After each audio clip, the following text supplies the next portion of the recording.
അദ്ദേഹം പാടിയ അല്ലെങ്കിൽ അദ്ദേഹം മ്യൂസിക് ചെയ്ത പാട്ടുകൾ നിങ്ങൾ കേട്ട് വേണം. ഏതൊക്കെയാണെന്ന് അറിയാമോ? ആർക്കെങ്കിലും പറയാമോ? സിബിച്ചേട്ടൻ മ്യൂസിക് ചെയ്ത ഭയങ്കര ഹിറ്റ് പാട്ടുകളാ. അറിയാമോ? അറിയില്ല.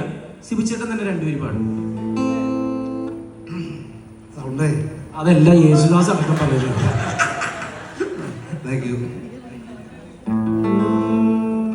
ഹുക്ലൈൻ ഒന്നും പാടണ്ടേ?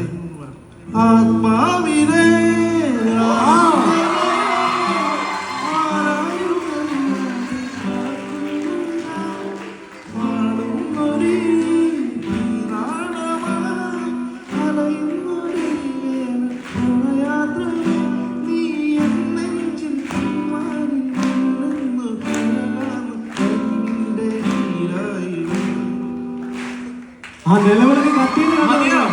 ഒരൊറ്റ ആത്മാവിലെ ആനന്ദമേ എന്ന് പറയുന്ന നമ്മുടെ പാട്ടുകളിൽ ആത്മാവുണ്ട്, സോൾ. ആ സോളുള്ള മ്യൂസിക് ഡയറക്ടറാണ് കുട്ടിക്കാന്നയ്യ പട്ടക്കപ്പുറത്ത്.